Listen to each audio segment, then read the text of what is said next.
All right, now, speaking of getting hooked up, Shannon Sharpe is in talks with FanDuel. Lord, he about to eat. Oh, man, we know who he is. FS1, skipping Shannon Undisputed, no more. So now there's talks and negotiations about potentially joining the FanDuel TV platform. That's what the sources are saying, okay? So Shannon Sharpe, 54 years old, who has several suitors out there. After ending his 7-year deal in marriage, according to Skip Bayless on FS1's morning debate show. So here are a few of the options he has, right? We know we're talking FanDuel right now. Stephen A. Smith has thrown him a lollipop to my, hey, you're already invited to come on my show and get a part of the rotation. Get in rotation of the team of panelists that he has on First Take.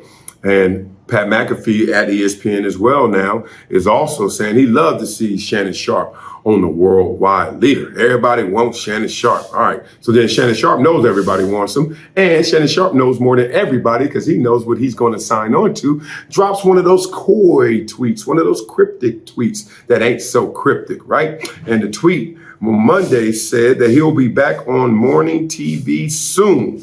Well, that tweet drew nearly 14,000 likes and 1.3 million views. And he has a deal with FanDuel that will make strategic sense for both Sharpe and the giant sports betting operator. We'll talk about why that would make so much sense. All right. So right now there's a timing issue going on for guys that want to do major media or just want to land them a job, especially when their bread and butter is football. Now, his is football by people's perception of him. And even though he is a LeBron fan, a Laker fan, and he got all them funny Uncle Shay-isms, he's still known as a football guy. Now, that's his bread and butter. The difference between Shannon and I, other than millions and millions of views, now let me stop. The difference between Shannon and I is that at my core, I am not a football fan guy like that. I am a guy who loves life and uses football as an expression, right? So it was a means to an end for me. But knowing guys like Shannon, they were all in terms of the analysis, in terms of them coming back to it. I like to interject and intersect life and sports a lot more than just Shannon Sharpe and other guys. Fine, just different lanes, right? So for me, there wasn't a sense of urgency to run and do some more football. Because one, as Mike Tirico and I had this great argument / discussion, I just can't talk about third and goal, dog. And he loves it. And he's like, I swear by it. I love being in the stadium. And it's that moment. And I'm like, all right, that's it. That's why you Mike Tirico. So great. So Shannon Sharpe has that timing issues. Time to go figure this thing out real fast, right? And butter that bread, as they say. Also, he got Club Shay in tow. So do you throw that part of the deal? Do you not? Do you keep that back? Whatever you do with that, that is a valuable asset.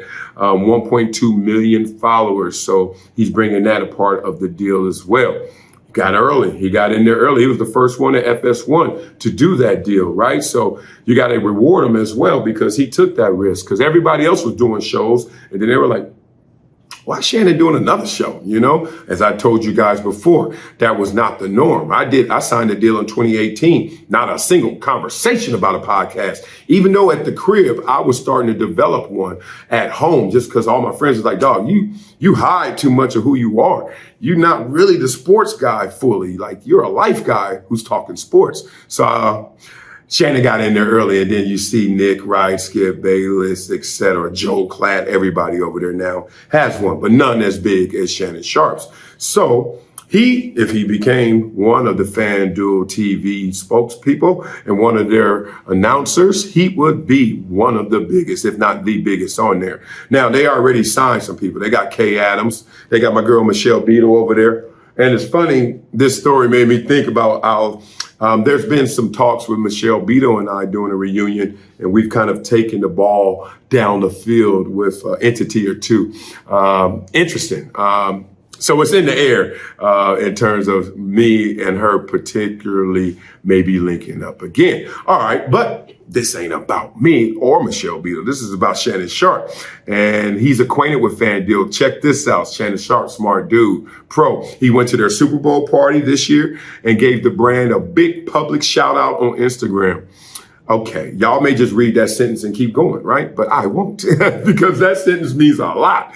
He went to their party. Y'all know these Super Bowl parties. One, when you big time, you get paid to go to parties, right? Or you're not that big time, you still want to go to the best parties. So whether he got paid to go or not, or he just wanted to go to that party, he went to that party. And there were like, I don't know, 300,000 other parties that night. So he went to that party, step one. Step two is, he gave him an Instagram post. Now, I know how much I command, and it's in 5 digits. 5-digit command of an Instagram post. So Shannon, 6 digits, let's just say minimum. So that's hundreds of thousands of dollars of free press for Shannon Sharpe that he just gave to FanDuel. Well, that was a good investment because now it's starting to pay off in terms of these negotiations, I'm sure. So we know who's over there. Shams is over there. I just saw Shams at a basketball game too. Little itty bitty basketball game. Him, my boy Jesse Buss and all those cats. What's up, Shams? And Beto, Chandler Parsons, Eddie Gonzalez, etc. A lot of people over there. They're building up the FanDuel TV Plus and the FanDuel TV streaming app. So FanDuel got all that money. Where they get it from? Us. Hey, I want to hit a parlay or whatever the hell. So they got all that money over there. So we know that there's a void as well, a void big enough for Shannon to fill. $30 million per year was going to Pat McAfee reportedly. And now they got $30 million a year just sitting there waiting on another big personality by the name of Shannon Sharpe. So it's interesting because that can happen. They also got competition from what's happening at DraftKings. DraftKings had Dan Le Batard, John Skipper's Meadowlark Media. We got Kenny Mayne and Trey Wingo. They're over there at Caesar Sportsbooks. Oh, what's holding all this back from everybody being everywhere and being there and leaving probably main network is the legalization of gambling state by state, right? Once that happens, if that had happened already, woo, you talking about competition. You talking about ESPN and FS1s, et cetera, got to compete against gambling sites, against sports books. Good Lord and good luck. So that's coming right now. And I can tell you candidly right now, I'm having those conversations. And I say candidly because y'all my family. I'm having those conversations with one of those entities, a gambling site. And it's interesting. The numbers are different, very different. So now let's talk about what I know from this story, what I think from this story. I know that Shannon told me, and I don't think this is violating anything because this is pumping him up, that he was turning down 8-figure deals while still getting yelled at by Skip Bayless. Those are not exactly his words. The 8-figure deal part is, but he was turning them down while he was still doing that show, getting yelled at. Crazy, disrespected, right? Crazy. And I know he wanted his freedom. He wanted his respect. And he wants that cognac to blow up like it is. He wants Club Shay. This is a simple structure. Club Shay, 1 pillar. Cognac, 1 pillar. The freedom to do what I want to do. And FanDuel will allow you to do that because Shams is doing the athletic. He's done in the stadium. You can work other places, right? And he wants the respect. Because if you know what happened here, it was almost like what happened with Belichick and Brady and Jimmy G. Like Brady's the old school. That's the Skip Bayless. You accomplished, you don't won, we get it. And now I'm drafting somebody to play with you, but he gonna probably have to take your job one day, but he ain't in no rush. And look, Shannon was in no rush to take the mantle from Skip. Just work with him, like be on the team with him, right? It's all good. We could do this together.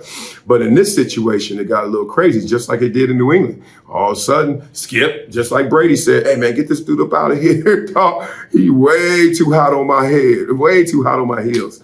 And that's what happened. So Fox wasn't going to change the power dynamic of that show, even though Shannon's popularity has certainly changed. So we are here. We'll see. Which suitor do you think he's going to go to? Where do you think Shannon Sharpe lands? Let's see that in the comments, man. It's going to be interesting, man. I want to see the numbers because, boy, he about to set that market. It's going to be big. It's going to be huge. It's that gambling money. It's Vegas style, baby. Go get it, Shannon.